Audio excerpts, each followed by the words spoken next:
بسم اللہ الرحمن الرحیم۔ محترم ناظرین، میرڈ لائف اور اسلام اس موضوع پر ڈسکس کیا جا رہا۔ آج کی ویڈیو میں ہم سنیں گے کہ منگنی یعنی انگیجمنٹ کی رسم کیا ہے۔ منگنی کو انگیجمنٹ بھی کہا جاتا ہے اور بعض علاقوں میں رسم کہہ دیا جاتا ہے کہ ان کا آج رسم ہونے والا۔ منگنی کا مطلب کیا ہے؟ سب سے پہلی بات، منگنی کا مطلب کیا ہے؟ منگنی کا مطلب دو لوگوں کے رشتے کی بات کو پکا کر دینا۔ دو طرف کے جو بڑے بڑے لوگ ہوتے ہیں، دونوں خاندانوں کے ایک جگہ جڑتے ہیں، بیٹھتے ہیں، دونوں کا آپس میں تعارف ہوتا ہے، دونوں ایک دوسرے سے ایک قسم کا تعلق پیدا کرنے کی کوشش کرتے ہیں، بتایا جاتا ہے، بولا جاتا ہے، کچھ معاملات طے کیے جاتے ہیں، مہر کے بارے میں، شادی کی تاریخوں کے سلسلے میں، اور بھی جو دوسری اہم باتیں ہیں، یہ باتیں طے کی جاتی ہیں۔ یہ اصل میں منگنی کہلاتی ہے، اس کو انگیجمنٹ کہا جاتا ہے۔ اس موقع پر ایک کام جو کیا جاتا ہے، لڑکے والوں کی طرف سے لڑکی کو انگوٹھی پہنا دی جاتی ہے، کوئی سوٹ ہدیہ کر دیا جاتا ہے، اور لڑکی والوں کی طرف سے لڑکے کو گھڑی بنا دی جاتی ہے، کوئی جوڑا سلوا دیا جاتا ہے۔ بات یہاں تک درست ہے۔ ہدیہ دینا، تحفہ دینا اس موقع پر کوئی غیر شرعی عمل نہیں ہے، جائز ہے، درست ہے۔ لیکن اس موقع پر کوئی غیر شرعی کام کرنا، اس معمولی سی تقریب کو کسی بڑے فنکشن میں تبدیل کر دینا، جیسا آج کل ہمارے معاشرے میں ہو رہا ہے۔ انگیجمنٹ نہیں، گویا وہ ایک شادی ہو رہی ہے، فنکشن ہال بک کیا جاتا ہے اور سارے رشتہ داروں کو بلایا جاتا ہے اور لڑکی والوں کے گھر پہ جاتے ہیں، ان سے کھانا کھایا جاتا ہے اور ایک پورا خاندان جا کے لڑکی والوں پر گویا ایک قسم کا بوجھ ڈال دیا جاتا ہے۔ یہ درست نہیں۔ ہدیوں کا تبادلہ، تحفے لینا دینا درست ہے، لیکن اس چھوٹی سی رسم کو، اس چھوٹی سی ایک تقریب کو شادی کا فنکشن بنا دینا، کوئی بہت بڑی تقریب بنا دینا، یہ درست نہیں ہے۔ منگنی کا مطلب، انگیجمنٹ کا مطلب صرف بات کو پکی کر لینا، یہ پہلی بات۔ دوسری بات، منگنی کی حیثیت کیا ہے؟ انگیجمنٹ کی حیثیت کیا ہے؟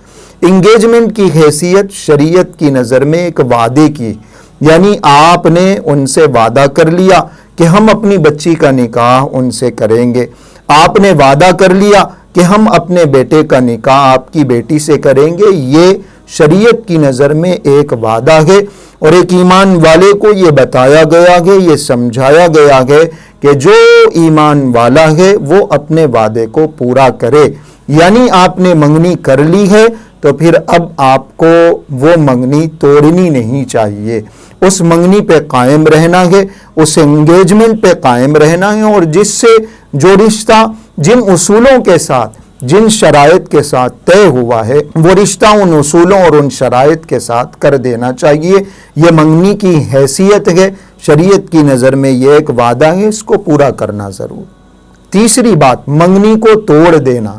ابھی ہم نے سنا کہ منگنی جو ہے وہ ایک وعدہ ہے، ایمان والے کی ذمہ داری ہے وعدے کو پورا کرے، لیکن اگر کوئی شرعی مجبوری ہے، شدید قسم کی کوئی مصیبت آ گئی ہے، کوئی مجبوری آ گئی ہے، کوئی واقعی بہت بڑا ایکسکیوز ہے، تو پھر ایسی صورت میں شریعت نے یہ بھی اجازت دی ہے کہ منگنی کو توڑ دیا جائے، ختم کر دیا جائے۔ یہ کوئی شادی نہیں ہے، صرف ایک وعدہ ہے، صرف ایک رشتے کو ایک دوسرے کے ساتھ کر لینے کی بات پکی کی گئی ہے۔ اگر کوئی بہت بڑی مجبوری ہے، واقعتاً اس کو عذر کہا جا سکتا ہے، تو پھر اس کو توڑنے کی اجازت ہے، منگنی توڑی جا سکتی ہے۔ کوئی شدید مجبوری ہو، شرعی عذر ہو، بغیر کسی شرعی عذر کے، بغیر کسی شدید مجبوری کے منگنی نہیں توڑی جا سکتی۔ یہ تیسری بات۔ چوتھی بات، منگنی کے بعد کیا ہونا چاہیے؟ منگنی کے بعد کیا کرنا چاہیے؟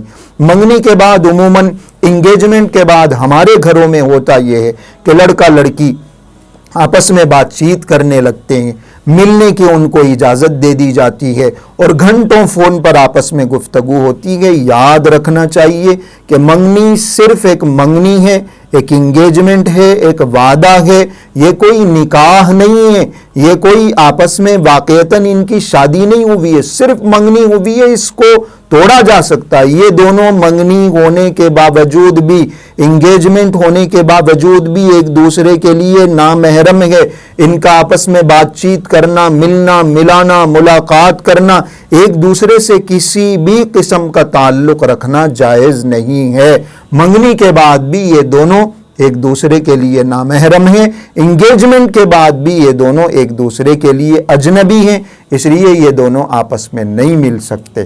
اور یہ چیزیں خاص طور سے یاد رکھنی چاہیے۔ منگنی کی حیثیت کیا ہے، منگنی کو توڑنا درست ہے یا نہیں ہے، اور پھر منگنی ہونے کے بعد دونوں کا آپس میں تعلق رکھنا کیسا ہے، بات چیت کرنا کیسا ہے، یہ باتیں آج کی ویڈیو میں ڈسکس کی گئی ہیں۔ اس کو سنیں، عمل کرنے کی کوشش کریں۔